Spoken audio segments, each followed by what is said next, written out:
चाकिरीर स्वप्न देखाई तमिलनाडु रे नर राक्षस पालटिला युवक। महिला को अति निर्मम भावे निर्यातना देउथबार घटना सामना को आसिला।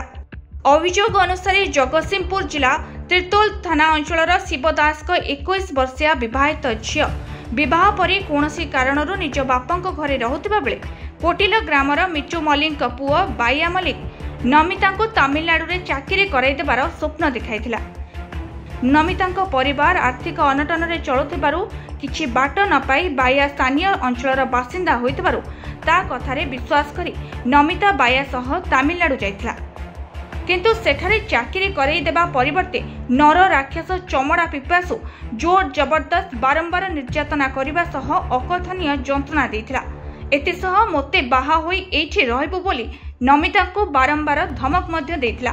मोना शिवदास घर बाखरपुर आसलु झीटी एमती चाकरी करदो बोली आम पाख पिला से ताको नै जाइछि 3 मास हेला। ता ना होजी बाया बापा ना होजी मिट्टू मल्लिक कोटिल कहिथिला जे मु चाकरी कराई देबी तमिलनाडु रे त मो संगे पठा नेकरी 3 मास हेलानी आ तार फोन नाही फान नाही किछि नाही। हठात आज सकाळु फोन कला जे बापा आ मते नेकरी जाउछि छाड़िया को मुगल तू एते दिन हेला फोन काई करन दलु ना मते तो मरामरी करी इटी जो जाछाता निर्यातना देई मते रखी जीटी आज कहूँ नहीं घर छाड़ दी आसी भुवनेश्वर में पहुँचो ट्रेन आउ 3टा बेले 3टारे पहुँचो आ मते राति 3टा आ मते आसिक नियो मते बचाओ। तेणुकर आम थाना को आसलु अभियोग दबा थाना वाला अभियोग रखिले तुरंत नहीं अभियोग रखी कहले जे आम बुझी बोली ना कर से फोन टा सी रखी छड़े। हाँ विपद अच्छी जीवन तेणुक एमतिया कथा दायी करू पु दायी करू कहीं सी आम झील को लेकिन जाइला ना अभियोग दिया थाना को कहले यहाँ रखिले एफआईआर रखिले यहाँ तुरंत कर। अपर पक्षरे नमिता परिवार लोकों सह जोगाजोग करि पारि नथिला। प्राय 3 मास धरी निर्यातना सहबा परे कौनसी प्रकारे नमिता बाया को बुझाई ट्रेन ओडिशा स्थित निज गाँ को फेरिबा बाटरे बाया ट्रेन रे मध्य अति निष्ठुर होई अकथनीय निर्यातना देथिला।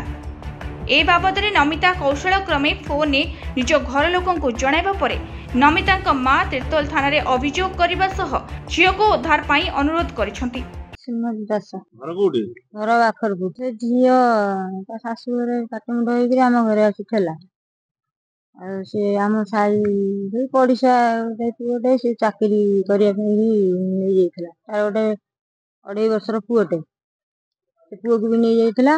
3 मास है सियाड़े नहीं रखी से झील गोटे फोन का मोबाइल रु कर आम खबर पाइलु से कहला जाइए निर्यातना देकर मरामरी कला तमिलनाडु चाकरी करने मरामरी कला से झील सब कहला ताला मत छाड़ी आसो से कहूँ चले अध बाट छाड़ी आस ट्रेन आउची धमकौची जे कहूँ तू जब ठेलदेवी तू जब मो कथा न मानबू ताले मुझे ठेलदेवी ये कहूँ ना मुझे छाड़ी ना मत चल जो आनी से नहीं छाड़ी आस सी कहूँ ना मुझे अध बाट छाड़ी आस।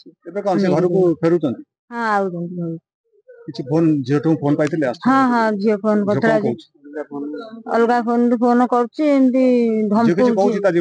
हाँ हाँ कहूँ से मत छाड़ी ना कहूँ भुवनेश्वर छाड़देवी पलि मो कथा न मानू तो मारदेवी ट्रेन रु पेलदेवी धमकौ ट्रेन भी चलती हाथ उठा उठी चलती। आज्ञा थाना वाला एठला नेले कहले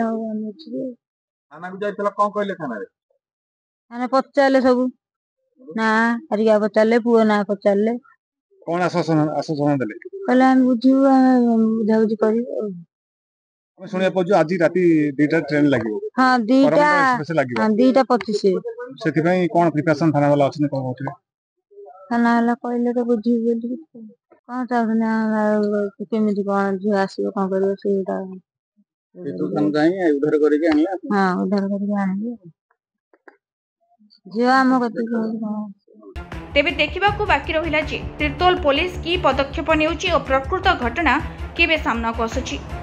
जगतसिंहपुर संग्राम किशोरी पटनायक रिपोर्ट कर्तव्य न्यूज।